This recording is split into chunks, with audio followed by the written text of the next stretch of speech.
राम राम है दोस्तों, कैसे हो? उम्मीद करो भाई अच्छे हो गए सब। भाई ने वीडियो लेकर आया है। वीडियो भैया, गैंगस्टर का कोई डर नहीं होता। ये लॉरेंस बिश्नोई और दाऊद इब्राहिम का फोटो ही वीडियो भाई। एक बार वीडियो देख लेते हैं भाई। आज जरूर भाई वो वीडियो तो बढ़िया बना रहे हैं, उसके वीडियो है यार। वीडियो देख लें, उसके बाद फिर अपना रिएक्शन लेंगे। 12 मार्च 1993 को मुंबई में एक के बाद एक 12 सीरियल ब्लास्ट होते हैं। इन हमलों में 257 लोग मारे जाते हैं और 700 से भी ज्यादा लोग जख्मी हो जाते हैं। ये हमले भारत के बाहर बैठे दाऊद इब्राहिम और उनकी डी कंपनी ने करवाए थे। हमले के बाद उस वक्त महाराष्ट्र के सीएम का स्टेटमेंट आता है कि मुंबई में 12 नहीं 13 जगह पर ब्लास्ट हुए थे। कुछ साल बाद यही नेता अपनी किताब में खुलासा करते हैं कि उन्होंने जानबूझकर ये झूठ बोला था ताकि ये लगे कि इन धमाकों में सिर्फ हिंदुओं को टारगेट नहीं किया गया। रॉ के फॉर्मर ऑफिसर एनके सूद ने अपने एक इंटरव्यू में बताया था कि उस मुख्यमंत्री ने उस वक्त हमले को लेकर झूठ इसलिए बोला था क्योंकि वो दाऊद इब्राहिम का काफी करीबी था। बाद में इस मुख्यमंत्री ने अपनी एक पार्टी बना ली। उस वक्त इनकी पार्टी के बहुत सारे नेता दाऊद के गुंडों से मिले हुए थे और इन लोगों की शय पर दाऊद सारे क्राइम करता था, ऐसा उन्होंने बोला। अब एक दूसरी कहानी सुनिए। 2005 में जावेद मियांदाद के बेटे जुनैद मियांदाद की शादी दाऊद इब्राहिम की बेटी से दुबई के ग्रैंड हयात होटल में होने वाली थी। इंडियन एजेंसीज को लगता था उस वक्त कि ये बहुत सही मौका है दाऊद को पकड़ने का। तब एजेंसीज ने उस बारे में उस वक्त की यूपीए सरकार से परमिशन मांगी तो गवर्नमेंट ने अपने हाथ खड़े कर दिए, कहा कि ना आप लोगों को जो करना है करिए, हमें शामिल मत करिए। इसके बाद एजेंसीज ने सोचा कि चलो ये काम छोटा राजन से करवाते हैं जो एक टाइम में दाऊद के बड़े क्लोज था। यही वो टाइम था जब जनवरी 2005 में आज के एनएसए आईबी चीफ के अपने पद से रिटायर हो गए थे। तब एजेंसीज ने उन्हें इस ऑपरेशन की कमान सौंपी थी। डोभाल साहब ने ऑपरेशन की पूरी तैयारी करी। छोटा राजन के दो साथियों विकी मल्होत्रा और फरीद को कांटेक्ट किया गया, उनके पासपोर्ट तैयार किए गए, उन्हें भेजने की पूरी तैयारी कर ली गई। डोभाल साहब विकी मल्होत्रा और फरीद को फाइनल ब्रीफिंग दे रहे थे, मगर तभी मुंबई पुलिस का एक डीसीपी वहां आता है और इन दोनों एजेंट्स को गिरफ्तार कर लेता है। डोभाल साहब इस गिरफ्तारी के खिलाफ प्रोटेस्ट भी करते हैं, मगर वो डीसीपी उनकी नहीं सुनता और वो दोनों को गिरफ्तार कर लेता है। इसके चलते इतना बड़ा ऑपरेशन बीच में डिस्टर्ब हो जाता है। इस पूरी घटना का जिक्र करते हुए रॉ के फॉर्मर ऑफिसर एनके सूद ने कुछ वक्त पहले एक चैनल को इंटरव्यू भी दिया था। सूद साहब ने यह बताया कि अब ऐसा तो नहीं हो सकता कि आईबी का इतना बड़ा ऑपरेशन होने वाला हो और एक डीसीपी फॉर्मर आईबी चीफ की मर्जी के खिलाफ किसी को अरेस्ट कर ले। इसका मतलब क्लियर था कि उस डीसीपी पर उस वक्त महाराष्ट्र के किसी बड़े पॉलिटिशियन का प्रेशर था।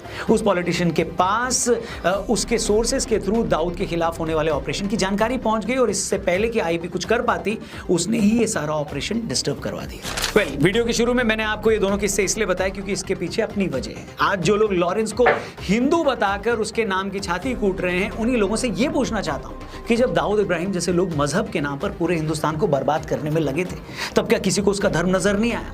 अभी तो ऐसे 2 ही किस्से सुना है, मगर ऐसे 2 नहीं 200 किस्से हैं जो आपका सिर शर्म से नीचा कर देंगे। और दाऊद ही नहीं, अतीक अहमद से लेकर मुख्तार अंसारी, शहाबुद्दीन तक ऐसे 20 माफिया हैं जिनके किसी एक क्राइम पर भी इस दोगली जमात की कभी जुबान नहीं खुली। मगर इससे पहले कि मैं उन किस्सों पर आऊं, सोच रहा हूं आपका थोड़ा प्रॉफिट कराऊं।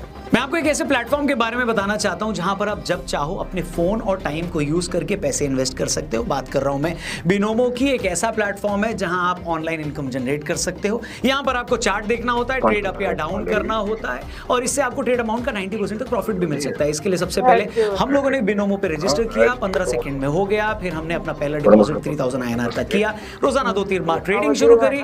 अब मैं आपको दिखाता हूं कि ये काम कैसे करते हैं, बस आप मेरे पीछे रिपीट करना। ये देखिए, केवल 1 मिनट में ये INR अमाउंट कमा लिया गया है और आप इसे आराम से विड्रॉ भी कर सकते हैं। बिनोमो VIP बनने के भी बड़े सारे फायदे हैं, 2 तो मैं आपको अभी बता देता हूं। पहला कि आपको मिले पर्सनल मैनेजर जो आपको सभी मार्केट रिलेटेड और ट्रेडिंग वाले जो सवाल है उनका जवाब देगा, ओनली ऑन बिनोमो VIP। दूसरा फायदा, ट्रेडिंग सिग्नल्स आपको 24/7 कंप्लीटली फ्री मिलेंगे, ओनली फॉर यू। इसलिए डिस्क्रिप्शन में लिंक दिया है, उस पर क्लिक करो, बिनोमो को अपनी लाइफस्टाइल का हिस्सा बनाओ, जब चाहे तब ट्रेडिंग का मजा उठाओ। वीडियो में आगे आओ। तो दोस्तों, जो लोग आज ये बोल रहे हैं ना कि लॉरेंस बिश्नोई को कुछ लोग इसलिए सपोर्ट कर रहे हैं क्योंकि वो हिंदू है, तो मैं उनसे पूछना चाहता हूं कि यही सपोर्ट जब दाऊद इब्राहिम, अतीक अहमद, मुख्तार अंसारी जैसों को मिलती है तब ये क्यों नहीं बोला जाता कि उन्हें सपोर्ट सिर्फ इसलिए मिल रही है क्योंकि वो एक खास मजहब से? लॉरेंस को रॉ सपोर्ट कर रही है या नहीं कर रही है, उसे सरकार सपोर्ट कर रही है या नहीं कर रही है, इस पर तो सिर्फ अंदाजा लगाया जा रहा है। उस दाऊद को बचाने के लिए कैसे एक नेता आईबी का ऑपरेशन तक रुकवा देता है, ये सबको मालूम है। वो भी उस दाऊद को बचाने के लिए जिसने भारत में 93 के मुंबई धमाके करवाए, 2008 में 26/11 के मुंबई अटैक करवाए, पुणे की जर्मन बेकरी में ब्लास्ट करवाकर 60 लोग मरवाए और 2013 में आईपीएल में मैच फिक्सिंग कांड करवाया और इसके अलावा भी न जाने कितने लोगों को मरवाया, कितनों से वसूली की, कितनों को ड्रग सप्लाई की। वो दाऊद जिसे भारत ही नहीं अमेरिका ने भी मोस्ट वांटेड टेररिस्ट की लिस्ट में डाल रखा है और जिस पर आज भी 25 मिलियन अमेरिकी डॉलर का इनाम है। अब आप ही सोचिए, उस दाऊद को भारत के ही नेता सपोर्ट करते थे, बचाते थे, उसके काले कारनामों में उसके हेल्प करते थे। महाराष्ट्र का ये नेता ही नहीं, इसके अलावा गुजरात का एक और बड़ा लीडर जो एक टाइम पे एक सबसे पुरानी पार्टी के प्रेसिडेंट का सलाहकार हुआ करता था, वो भी दाऊद का बड़ा क्लोज था और गुजरात में दाऊद का जितना कारोबार था वो सब उन्हीं की मदद से चलता था। यही रीजन है कि 93 से लेकर 2011-12 तक देश में दर्जनों बम ब्लास्ट हुए। इन ब्लास्ट में हजारों लोग मारे गए। हमने यूपी के फॉर्मर डीजीपी विक्रम सिंह जी से अपने पॉडकास्ट पे बात की थी। इस बातचीत के दौरान उन्होंने बताया कि कैसे 2 सिपाही अतीक के घर पर किसी मामले में पूछताछ करने चले गए थे। इस बात से अतीक को इतना गुस्सा आया कि उसने उनमें से एक सिपाही को तड़पा के मार दिया और उसके टुकड़े करके सड़क पर फेंक दिए। इतना ही नहीं, उस टाइम के सीएम ने अतीक से हाथ जोड़कर ये बोला कि अतीक भाई आप दूसरे सिपाही को छोड़ दें। विक्रम सिंह जी ने हमें यह भी बताया कि किस तरह उस वक्त के मुख्यमंत्री ने अतीक के कुत्ते के साथ हाथ मिलाया था और उस सीएम की वो तस्वीर अखबारों में छपी थी। इस पॉडकास्ट को आप मिस मत करिएगा, डिस्क्रिप्शन में लिंक दिया, देखिएगा जरूर। लेकिन एक बार जरा सोच कर देखिए कि इस खूंखार क्रिमिनल जिसके गुर्गे किसी से भी वसूली कर लेते हैं, किसी भी राह चलती लड़की को उठा लेते हैं, किसी का भी मर्डर कर देते हैं और उस स्टेट का सीएम बजाय ऐसे लोगों को जेल में डालने के उस अपराधी के, उस क्रिमिनल के कुत्ते के साथ फोटो खिंचवा रहा है। क्यों खिंचवा रहा है? क्योंकि उसे उसकी कौम के वोट चाहिए, क्योंकि उसे उस गुंडे से अपने काम निकलवाने। हैरानी और शर्म की बात है कि मुख्तार अंसारी से लेकर अतीक अहमद और शहाबुद्दीन तक सालों तक ये लोग गुंडे ही फैलाते रहे। हमारे मेन स्ट्रीम नेता उनके पैरों में पड़े रहे ताकि इन 2 कौड़ी के गुंडों की कौम के वोट इन्हें मिल पाए। तब किसी को इसमें मजहब का एंगल नजर नहीं आया। उल्टा जब अतीक अहमद जैसों का इनकाउंटर हुआ तो ये सब ऐसे चिल्लाने लगे जैसे कोई गौरक्षक गुंडों के हाथों मारा गया हो। वहीं आज एक सीएम अगर ये बोल रहा है कि मैं सारे माफियाओं को मिट्टी में मिला दूंगा तो इन लोगों के पेट में दर्द हो रहा है। अच्छा, हमारे कल्चर में ना मरे लोगों की बुराई करने का चलन नहीं है, लेकिन ये भी सच है कि इसी अतीक का खौफ इतना था कि 11-11 जजों ने इसके केस सुनने से मना कर दिए थे। इस दाऊद का खौफ इतना था कि इससे पूछे बिना फिल्मों में हीरो नहीं लिए जाते थे। उस वक्त बड़े बॉलीवुड स्टार्स को इसके दरबार में हाजिरी लगानी पड़ती थी और जो इसकी बात नहीं सुनता था उसका वही हश्र होता था जो गुलशन कुमार जी का हुआ था। मगर लॉरेंस के खिलाफ बोलने वाले ये बेशरम लोग उनके खिलाफ कभी कुछ नहीं बोलेंगे। हम साफ कर दें कि, और पहले भी हमने बोला है कि हमारी लॉरेंस बिश्नोई या किसी गैंगस्टर से कोई हमदर्दी नहीं है, होनी भी नहीं चाहिए बॉस। लेकिन टेररिज्म की तरह जो लोग गैंगस्टर की बुराई करने से पहले ये देखते हैं कि उसका रिलीजन क्या है, धर्म क्या है, उनको जरूर शर्म आनी चाहिए। और आज का वीडियो बनाने का मकसद भी यही है। यही सेक्शन आज लॉरेंस बिश्नोई की पॉपुलैरिटी को इस तरह से देख रहा है कि वो हिंदू है, इसीलिए उसके अपराधी होने को सेलिब्रेट किया जा रहा है। ऐसे चंपुओं को मैं यही कहना चाहूंगा कि भाई यहाँ बात हिंदू या किसी और धर्म की नहीं है। बात यह है कि भारत कोई नॉर्थ कोरिया तो है नहीं जहां लोग अपनी मर्जी से कोई गाना भी नहीं सुन सकते। ये एक डेमोक्रेसी है। यहाँ इंजीनियर राशिद जैसा अलगाववादी और भारत विरोधी आदमी भी जेल से लोकसभा का इलेक्शन जीत जाता है। अमृतपाल को भी जेल से 4 लाख वोट मिल जाते हैं और वो जीत जाता है चुनाव। अब ये दोनों कानून की नजर में अपराधी हैं या यूं कहें कि आरोपित हैं, तभी तो जेल में है। फिर भी जनता इन्हें चुनाव में जिता रही है। यही बात गैंगस्टर्स को भी लेकर है। भाई उनके अपराधी होने का, उनकी लोकप्रियता से, उनकी पॉपुलैरिटी से कोई कनेक्शन नहीं है। वो गलत काम करते हुए भी पॉपुलर हो सकते हैं। लॉरेंस बिश्नोई बेशक कानून की नजर में अपराधी है, मगर जो लोग उसको पसंद करते हैं उनके पास अपने लॉजिक है।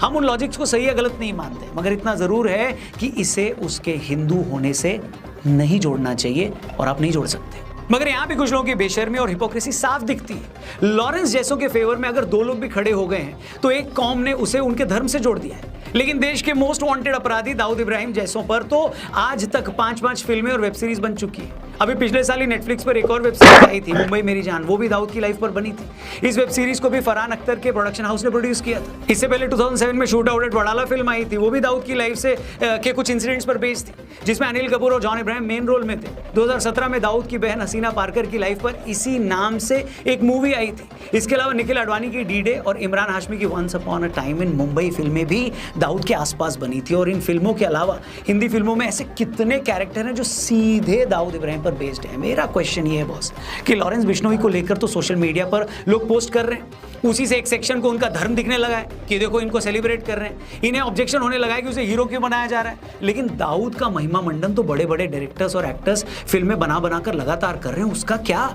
मतलब जो आदमी घोषित तौर पर आपके देश का दुश्मन है, उसे एंटी हीरो दिखाकर भी आप उस पर कोई मूवी कैसे बना सकते हो? ऐसा करके कहीं ना कहीं आप उस आदमी के कैरेक्टर को जस्टिफाई कर रहे हो, उसी के क्राइम को ग्लोरीफाई कर रहे हो। तब तो कोई ये नहीं कहता कि दाऊद पर मूवी इसलिए बनाई जा रही है ताकि उसे हीरो मानने वाली एक कौम के दर्शकों को थिएटर लाया जा सके। मगर लॉरेंस पर किसी ने एक पोस्ट भी लिख दिया तो इन्हें उसका धर्म नजर आने लगा। अरे यही याकूब मेमन था, 93 के मुंबई धमाकों के लिए दोषी पाया गया था, उसे फांसी की सजा दी गई थी, मगर बेशर्मों और वामपंथियों की कौम उसकी फांसी रुकवाने के लिए आधी रात को सुप्रीम कोर्ट तक चली गई। मतलब जिस आदमी पर इल्जाम था कि 93 के धमाकों में उसने साथ देकर 250 लोगों की जान ली, ये उसे बचाने सुप्रीम कोर्ट चले गए। इतना ही नहीं, उसका जनाजा निकला तो उसमें भी हजारों लोग शामिल थे। तब किसी ने नहीं कहा कि एक आतंकवादी के जनाजे में इतने लोग शामिल होकर क्या साबित कर रहे हैं। क्या ये बताने की कोशिश की जा रही है कि तो क्या हुआ, उसने सैकड़ों लोगों की जान ली, वो तो हमारे लिए हीरो है। पर यहां पर लॉरेंस के केस में उसको धर्म से कनेक्ट कर दिया गया, वो भी इतने आराम से। थोड़ा शर्म करना चाहिए बॉस। मतलब शक्ल कैसी भी हो, ऊपर वाले को तो दिखानी पड़ेगी, है कि नहीं? तो ये बात भी अच्छे से समझ लीजिए। मैं वीडियो में 10वीं बार दोहरा रहा हूं कि लॉरेंस बिश्नोई अगर गैंगस्टर है तो उसे कानून के हिसाब से सजा मिले, लेकिन उसके 2-4 सपोर्टर्स को आगे रखकर प्लीज ये ढिंढोरा मत पीटो कि वो तो हिंदू डॉन है। जब इतने सालों तक तुम दूसरे मजहब के डॉन पर कुछ नहीं बोले, जब इतने धमाकों के बाद आज तक तुम आतंकवाद का धर्म नहीं ढूंढ पाए हो, तो एक गैंगस्टर के सामने आने पर उसकी कुंडली और गोत्र चेक करना बंद करना चाहिए। कम से कम मेरे को तो यही लगता है। आपको क्या लगता है कमेंट करके जरूर बताना। वीडियो पसंद आई हो तो इसे प्लीज ज्यादा से ज्यादा लोगों तक पहुंचाना, शेयर करना, चैनल भी सब्सक्राइब करना। जाते जाते डिस्क्रिप्शन में बिनोमो का लिंक दिया है, डाउनलोड करना मत भूलें, क्योंकि क्या पता ट्रेडिंग आपकी किस्मत बदल दे।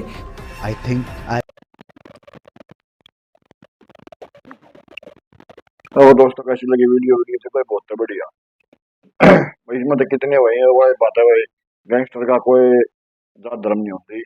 गैंगस्टर हुआ तो इसमें लॉरेंस बिश्नोई आ गया। लॉरेंस बिश्नोई छुट्टा है और दाऊद इब्राहिम तो मतलब भाई आज भी वो तो बड़ा है ये तो। उन्होंने तो सैकड़ों हजारों आदि मरवाए, इतने ब्लास्ट करवाए, वो तो मतलब उसका कोई नहीं निकलता भाई वो इतना बुंडा से वो नहीं है। मतलब उसके नाम पर तो पिक्चर बनाई है बहुत सारी, 5 पिक्चर बन गई उसके नाम पर। और कभी लोग कोई ना कहता को उस धर्म का है। हाँ, और आतंकवादी रे लगा दे, उसके ऊपर क्या बनाओ पिक्चर, उसके ऊपर भी क्या बना हुआ है, को बढ़िया इंसान है उसके ऊपर तो बनाओ। हाँ ना, ये यूपी के थे, अति गए मत हो गया। अरे वो जी बैंक काउंटर में डबल पता था वो दुबे पर भी गल भी नहीं करी थी, क्योंकि हिंदू इसलिए। लेकिन इनके खिलाफ कोई नहीं बोला, ना मीडिया बोली, कोई नहीं चल रहा। तो भाई वीडियो भी भाई ने बना रखी है भाई, गैंगस्टर है, उसका सजा देने का काम है सरकार का, मतलब अदालत का। तो ये नहीं कोई जाति धर्म नहीं होता। जो जिस थोड़ी ना अब एक वो हिंदू धर्म है या मुस्लिम है तो उस धर्म के नाम पर बचाओ भैया कुछ तो है। जो है वो आतंकवादी है, वो थोड़ी ना किसी भी धर्म ने देखा है। जो भाई बच्चे मुंबई बम धमाका हुआ था, दूल्हे लंगड़े भी मतलब किसी टांग कट गई थी, किसी गर्दन उखड़ गई थी, किसी हाथ मतलब हाथ कट गया था। अरे भाई कोई और 7 आदमी देख कर धमाका मार मरे थे। जब इन्हें मतलब चीफ मिनिस्टर ने भी झूठ बोल दी। धमाके 12 धमाके का है 13 उस टाइम वो शरद पवार। हाँ एक धमाका फालतू बता। हाँ, और ये ऑपरेशन जिसने पकड़ने का था जब ये यूपी सरकार थी, जब इन मतलब महाराष्ट्र का डीसीपी था, उसने जो ऑपरेशन पहले करवा दिया सिर्फ भाई ये मुसलमान है जाते। तो भाई इनकी कोई जाति धर्म नहीं होती। भाई वीडियो कैसी लगी कमेंट बॉक्स में अपनी राय दियो। वीडियो को लाइक कर दिया रहो, शेयर कर दिया, सब्सक्राइब कर दिया रहो। और रोज में वीडियो का लिंक मिल जाएगा डिस्क्रिप्शन में। मिलते हैं नेक्स्ट वीडियो के साथ दोबारा फिर से, तब तक के लिए बाय बाय।